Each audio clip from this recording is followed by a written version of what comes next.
So,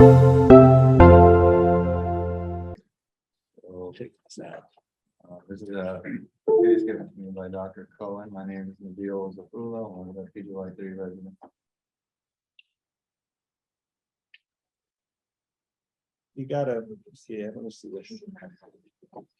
It's weird. It's been funny today. Sometimes this has to be here. You gotta click there and then. I think you use the arrows. Yep. So we have a 56-year-old Asian male. The patient noticed a shadow superiorly about a week ago, and then his vision dropped in the right eye. The left eye didn't have an issue. That's okay. In terms of medical history, has hypertension, hyperlipidemia, prediabetes, and then surgical history is non-contributory ketone hydrochlorothiazide, and lisinopril, atorvastatin, aspirin, cyclobenzaprine.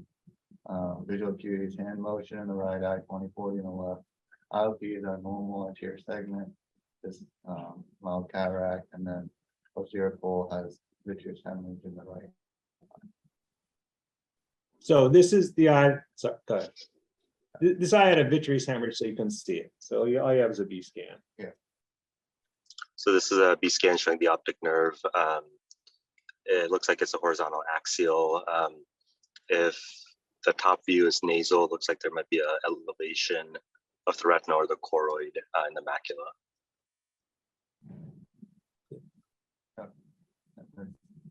Looks normal. That's T3, so some elevation or possible like vitreous hemorrhage collection there. Do you know your standard probe positions? These are, I didn't know these when I was in fellowship, so it's okay if you don't. Yeah, I do the same thing with the horizontal axial and the 12/3. Well, where do you point the thing? So you got that little marker. So you have, it's a marker. Which way do you, like if you're doing a T12, which way do you point the marker? Toward the nose or toward the temporal? T12 towards the nose. And then how about a T3? T3 would be up top. Okay. So it always points either up top or toward the nose. Okay, when you put the probe, that's standard. So this is a T3, so the top is, so that's superior and that's inferior. Okay. Same thing. Good. So what do you see there? T9 hyperechoic material inferiorly. And T6 or L6, like a dome-shaped elevation of the retina or the choroid. And what's the reflectivity? Medium to high. Yeah, I would go pretty high. Okay. What makes you say that? This is all bright. I guess you could say medium. It's like even the front. I mean, the back. It's pretty much. It's almost iso to the sclera and to the front of it. You don't see it. Yeah. When the front of it. Sometimes you hit the front. The front's your brightest reflection, and then it goes down a little bit. But this sort of right all the way through. So it's iso with the sclera, you would call it high. It's pretty high, yeah. Okay. And then there's no photos of this eye. This was the day of presentation, and this is the other one's the left eye.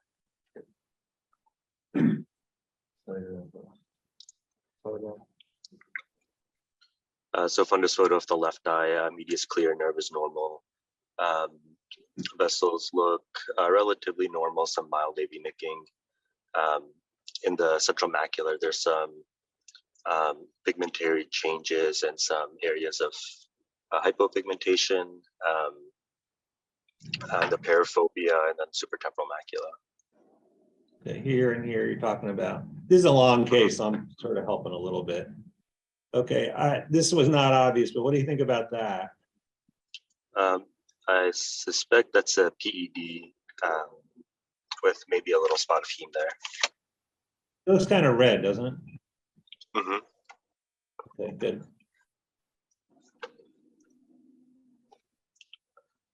So this is a This is a vertical scan of the OCT showing a few PEDs superiorly, or sorry, Yeah, inferior. inferiorly, but nothing in the central fovea. And then in this picture, it's the choroid is measured. Looks like choroid of 520, which is slight, like towards the higher end.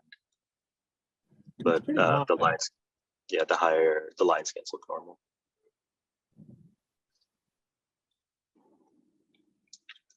Inferior in the area of the PED looks doesn't look totally hypoechoic. So something more than a serous PED, maybe like a large drusenoid PED, or some like serous, more serous or thicker fluid in there, or heme. And then a few PEDs temporally. And so that's when he presented. So now, so I guess I put all that together. I should have split that up. So the patient presented, what would you do on the presentation? So he's got a dense vitreous hemorrhage in the lid, and in the funny looking lesions in the left eye. And then that funny looking, what do you think that mass is when you go back to the ultrasound? When you go back to what do you think? My guess would be a like a subhyaloid hemorrhage or a subretinal hemorrhage.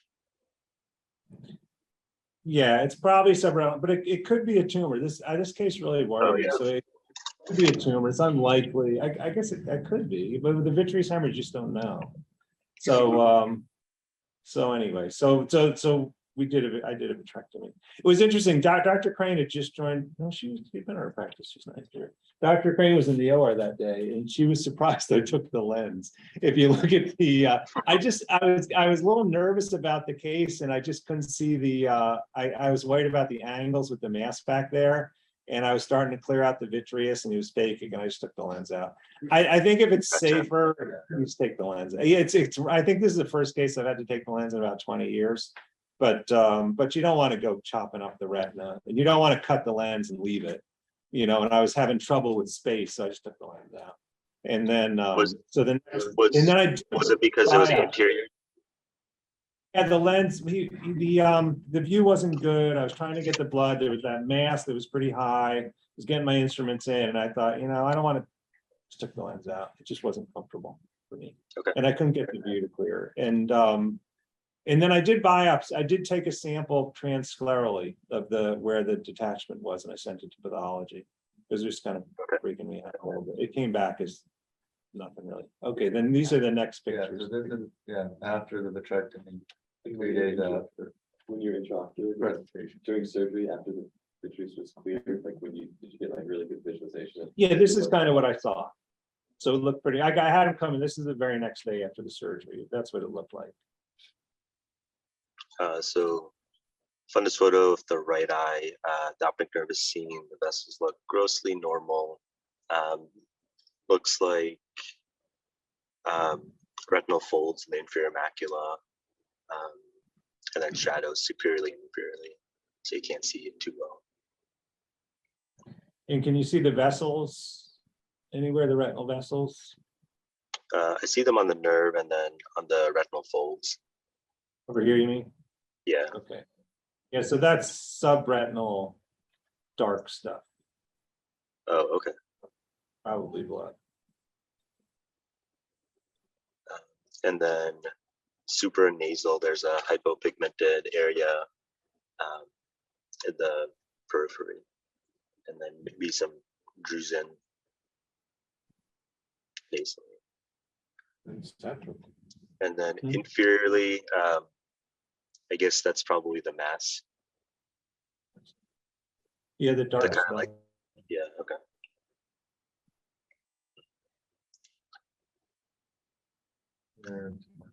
Did we get a FA?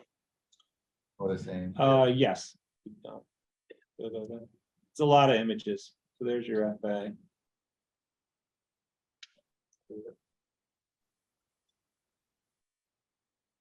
So what do you think? Can you say anything about that, or?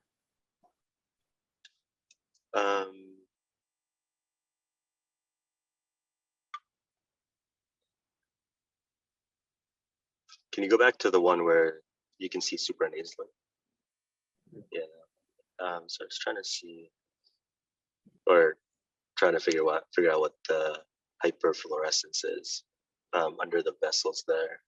Sure.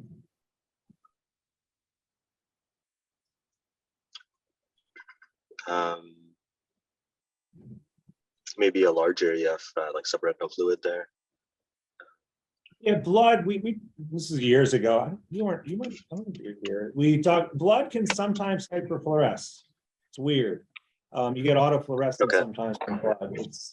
I haven't read it. I thought that would be a good resident project someday. I don't know how you would attack it, but sometimes blood's hyperautofluorescence in the eye, and sometimes it's hypoautofluorescence. So I think that's probably blood, or it might have been blood that receded. Okay. And left damaged RP or outer retinal atrophy. And then this is the left eye, the uninvolved eye.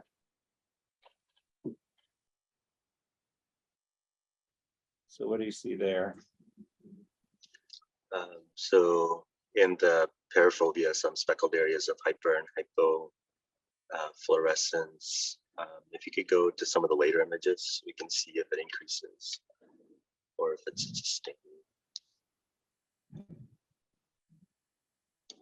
So I would say it doesn't increase too much. So I would say it's more staining as opposed to leakage. And then some speckled hyper and hypo in the temporal macula also.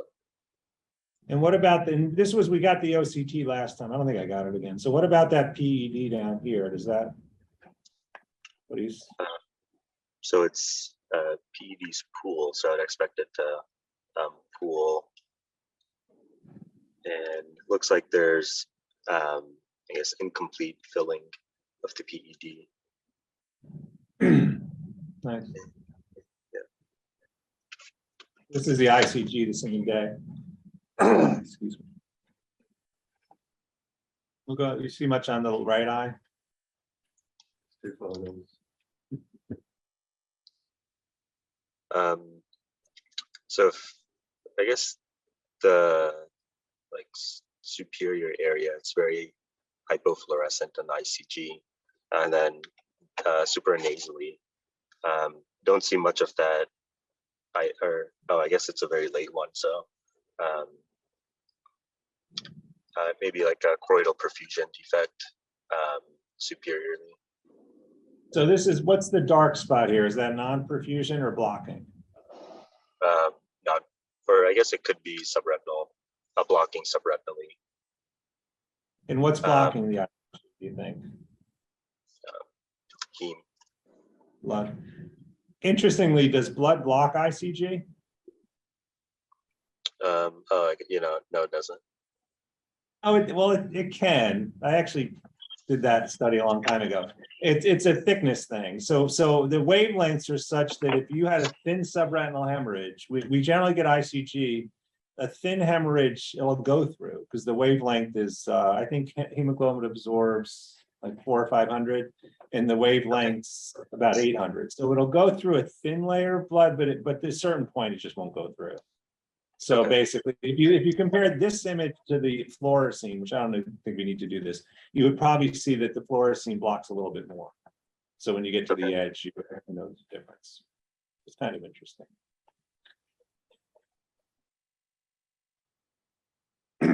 So this is 32 seconds in the ICG in the left eye, and this is 2 minutes. Go to 2 minutes. So I'm looking to see something on the differential is PCV. So I'm looking to see if there's any vessels like that. But I don't see any. I probably could have zoomed this in or done a 30-degree, but I was curious about the retina. Yeah. What this area here, and then that, you know? So the definition for PCV, do you know like the definition? How you the Everest study, there was actually inclusion criteria for the Everest study if you did or did not have PCV. That's what I always go to in my head for the definition. Yeah, They I like don't to know the inclusion criteria. There's two things. One is within the first couple of minutes, you want to see either a branching vascular network or an interconnecting vascular network. And Okay. then before 5 or 6 minutes, you have to see a polyp. So, Okay. and that means you have PCV. So everything, so PCV, you can't just have a bright spot. If you have a hot spot, that's not, that could be RAP, that could be a million things, not a million things, but it could be a few things. So you kind of want to see the branching vascular network or interconnecting vascular network and then the polyp. I think this counts. So I think Okay. this, it's kind of subtle, but I think that actually is a little vascular network. You see the little like guy there?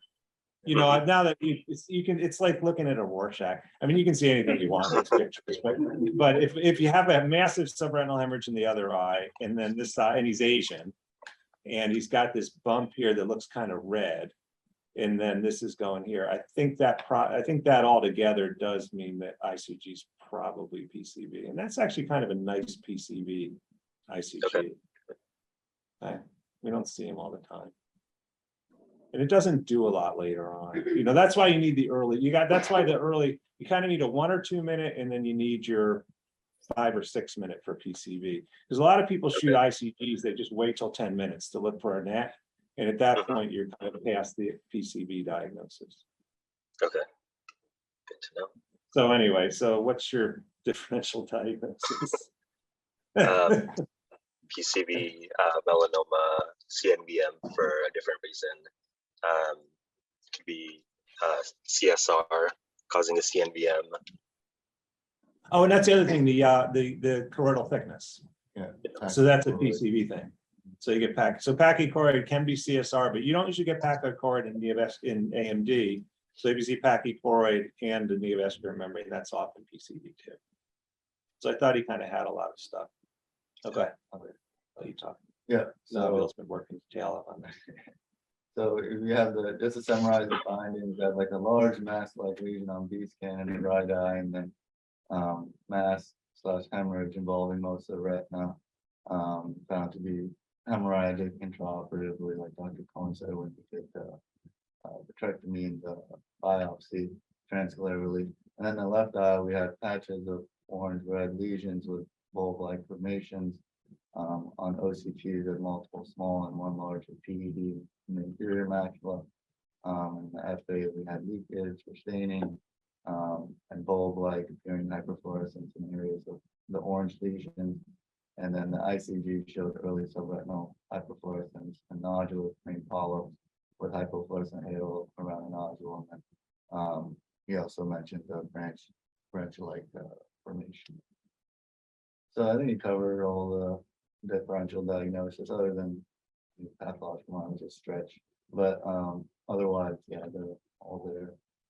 And then the diagnosis is idiopathic polypoidal vasculopathy. So Yeah, so what are you What gonna did do? your biopsy say, Dr. Cohen? I'm Just curious. blood. Yeah, blood. I feel bad for the pathologist, but I just, when I see masses under detachment, masses, it just makes me nervous. It was just blood. It was pretty, there was enough elevation. I just thought that he was. So what are you gonna do for this guy? That's for you. I would treat it with, I would treat it with anti-VEGF in the right eye. What about the left eye? Left eye, I would just monitor because there's no vision changes or central fluid or new bleeding. Now, here's the thing. There's a study from God knows when, probably 1985, maybe, by Neil Bressler, who's now editor-in-chief, I think, of JAMA Ophthalmology. He's the chief up at, he's not chief at Wilmer. I think he might be chief at Wilmer, where they looked at, this was before there was any treatments for macular degeneration. And if you look at people with wet macular degeneration, which this kind of includes, I think it was 90 to 95% of people end up symmetric over time. So this is sort of a good little back pocket thing for managing your patients. So if you get someone who comes in with like a small net in one eye and it matures, this was before we had anything. So if you have someone who gets like a small scar in one eye, they tend to get a small scar in the other eye. If they have a big scar in one eye, they tend to get a big scar in the other eye. This guy had a almost total hemorrhagic retinal detachment in the right eye. So my worry for him was, based on that old thing about symmetry, that the left eye might just go, without warning, just go right down the toilet. So I actually treated Laser? the left eye. I've been Did you treating do it pretty aggressively. Okay. Well, Did you do that's laser where the next, or anti-VEGF? well, that's the next slide. So we have that. Okay, so then we go in. So So the, now, the left eye was treated with Avastin every month. And so that was, yeah, so the next images are 6 months of just shots in the left eye. So I did not do PDT laser Yeah. here. He just had shots. So here's what happened. This is the right eye. uh, So the other thing is, would you do anything else for the, like intraoperatively, would you have done anything else for the right eye, the hemorrhagic retinal detachment? I wouldn't think so. I Having think you tried could, everything, that's the right answer. yeah, I guess if you had, if there were retinotomy, you could try draining it, but it looked like it was mostly peripheral. I guess here there's some centrally. It's very unsatisfying. I can tell you, Yeah. I've done a couple of these cases years ago where I did unzip the retina. So you can just do like a 270 retinectomy. You put perfluorine in, and the blood does wash out, usually because it's not new blood. Then what happens is for about a half hour, you can't see anything because all this blood's just washing out from under the retina. You're just sitting there sucking fluid, thinking, God, I hope I'm not getting the retina in my instruments. And then finally, when the blood comes out, you can reattach it, but the PVR risk is very high. And the ultimate outcome is not very good. And this guy had, honestly, if this had been a total RD, I don't know, maybe, but this guy actually had about 40% of his retina looking pretty good. So I didn't want to compromise that. The total, I still probably wouldn't do it. But in the old days, we did try that. You could do, it was similar to a macular translocation. You could do you should do a 360 retinectomy, fold the retina over, you put it under perfluorine to protect it, drain the blood, take the perfluorine out, flip it back, put the perfluorine in, laser, and put oil in. And the outcomes would be pretty dismal. But anyway, that is an option. So this is the right eye. This is kind of, 6 months later about. 6 months. And then here's the left eye after 6 months of Yeah. treatment. So the left eye looks like the PED inferiorly got bigger, and then maybe some heme temporal to that. I think it's an Yeah, I artifact. think that's. Oh, okay. And then here's some images. The right eye's just, you can just go past that. Here's the left eye.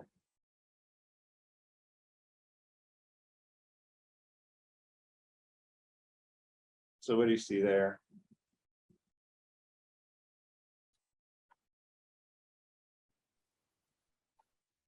Guess that network is still there above the PED, and I'm not sure what that's measuring. The circle. Big circle around everything, Yeah. like all the pathology. Oh, it's reading so it's 4 pixels. minutes in, and the PED is not filling, which is, I think, abnormal. So what do you think? If it's blocking and not showing, what could be inside of it? Yeah, I think it probably filled with blood. Yeah, I think it's probably a hemorrhagic PED at this point. And then this ICG.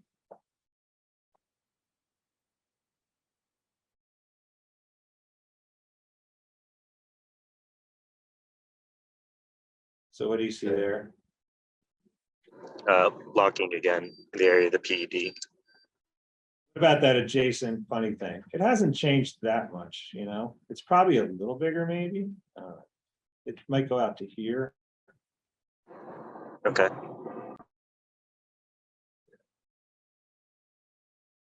Oh, actually, probably not. So it's probably just there. So, Dr. Cohen, does that capillary network change? You would think it's a neovascular membrane, although actually maybe not because it's polypoidal, so it's mature. I actually don't know that.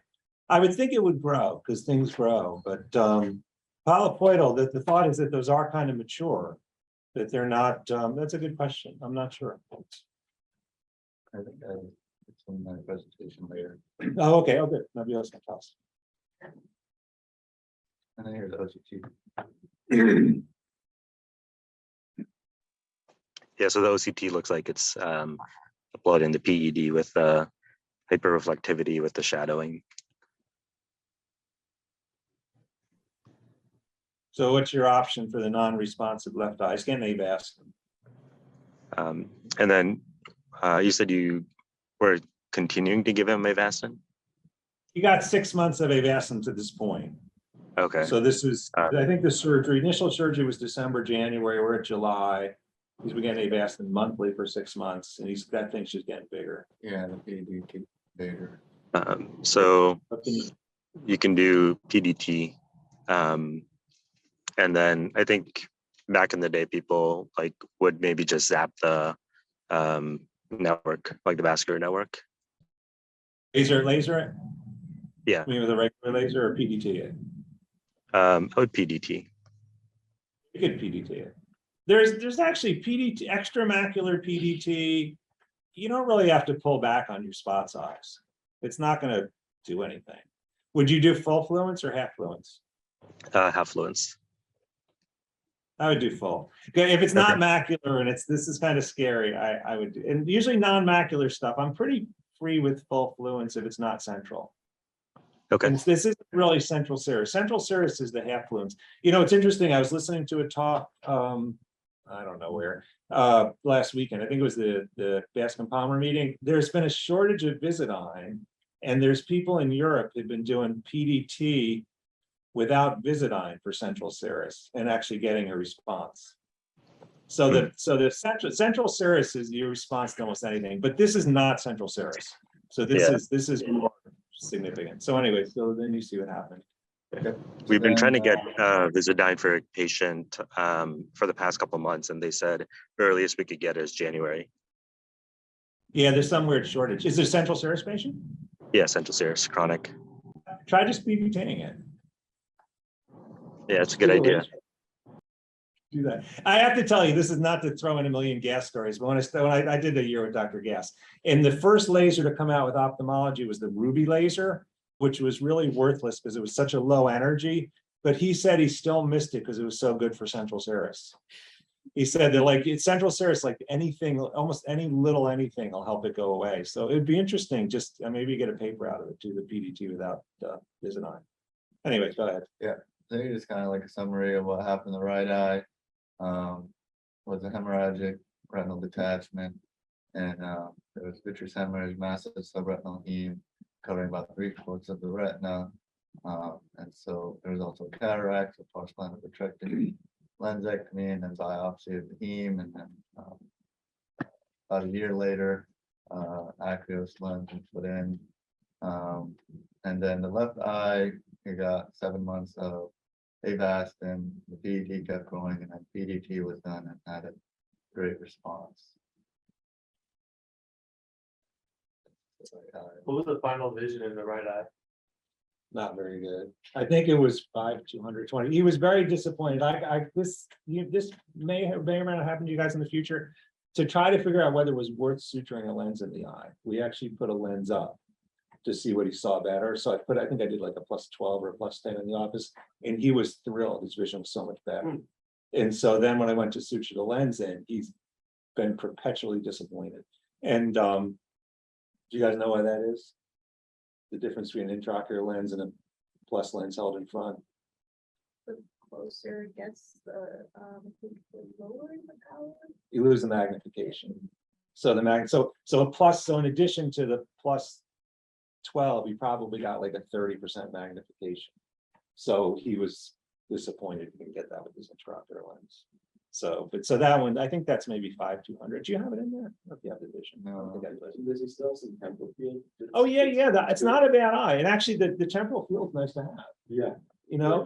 Yeah. So I was, he was disappointed, but I was okay with it.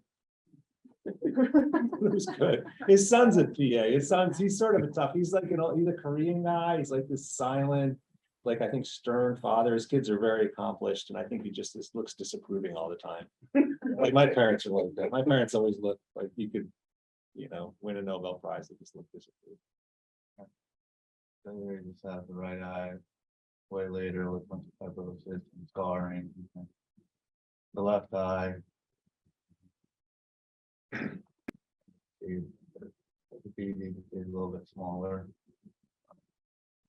And OCT again of the right eye showing all the fibrosis. So that's a vertical cut. So that does catch that old PED Yeah. on the bottom. So that'll flatten out nicely. And then here just more of a timeline of it. You can see it growing and then getting smaller. After PDT. So I was gonna go ahead and just give a little short summary on polypoidal choroidal vasculopathy. So quick overview, it's a disease of choroidal vasculature characterized by serous-sanguineous detachments of the RPE and exudative changes that can lead to subretinal fibrosis. The name is a reflection of the appearance of network of branching choroidal vessels with terminal polyp-like aneurysmal dilations. It's described as typically present in middle-aged African American women, but can occur in both sexes and most commonly ages 50 to 65. Has a higher prevalence rate in some studies showing in Japanese population. It happened to be Asian. I don't know if he was Japanese. No. It's great. They tend to be male in this group and have macular involvement, unilateral disease. There's no known etiology, pathophysiology, or prevention. In terms of exam findings, grossly you can see orange, reddish, bulb-like lesions budding from the choroid into the subretinal space. It can be associated with current and significant hemorrhagic and exudative detachments of RPE and retina and RPE.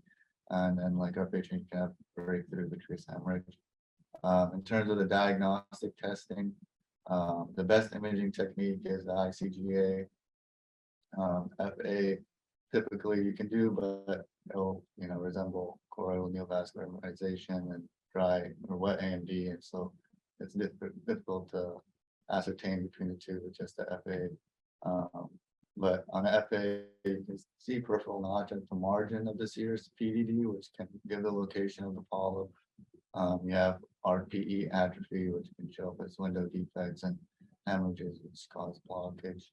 On ICGA, you have the branching network, like that's characteristic, can be easily be seen, and the polyps present at focal hyperfluorescent spots, or as they show up as focal hyperfluorescent spots. And then in the later stages, you can see a reversal pattern in which the center of the lesion actually becomes hypofluorescent and the surrounding becomes hypofluorescent. And in the late stage, you get washout. So this is the average trial Dr. Cohen was talking about, and so I gave a diagnostic criteria for PCV, and so you need the one finding, which is early subretinal ICGA hyperfluorescence, and then you need at least one of the following. So nodular elevated appearance of the polyp on stereoscopic viewing. Then you need hypofluorescence, or you need hypofluorescence halo around the nodule, which the mouse, but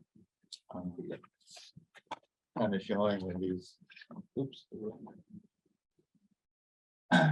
in these photos here, you can see you have like your area of hyperfluorescence and then hypofluorescence around the nodule, and then the abnormal vascular channels supplying the polyp. You can see here, it's kind of a more obvious branching network than what we had, but and then sometimes you can see post-top filling of the polyps, and then orange subretinal nodules corresponding to the hypofluorescent areas on ICGA, which you can see here. And then massive submacular hemorrhage is another finding. So I guess you had most of Yeah, he actually had literally most of them. Very so it's complex. pretty, clear. And then the OCT findings, there's some cool findings you can sometimes see. And I think our patient, even if you look close enough, you'd be able to see like, so I mean, there's subretinal fluid, you can have intraretinal spaces, PEDs with whom or without it. Typically you can have notched PEDs. And then sometimes you can see a little polyp next to the PED on the OCT. And then another kind of characteristic sign, they sometimes say it's a double layer sign, which you can see at the margin of the PDT. You see it on the OCTA, like in the pulse and stuff. I don't think OCT gives you pulse without. Oh, I don't think it's because OCTA takes forever to get the image. It's an average. okay. So I have some, on ICG, it's pretty full. If I have a complicated case and I go in the imaging room to make sure to get the right images. And if I see a pulse about polyp, I capture a video. I've only seen one that I got a nice video of. It's on, I have the images of it. It's pretty, but this guy I've watched and he wasn't pulsating. And so in terms of management, the Evers trial showed that the most effective treatment is PDT plus Lucentis. And then if you look at them individually, PDT is more effective than Lucentis alone. And then you can do surgery for vitreous hemorrhage. And typically the prognosis is decent because there's a possibility that you can have complete regression once you do treatment. It's interesting. There's an Everest one and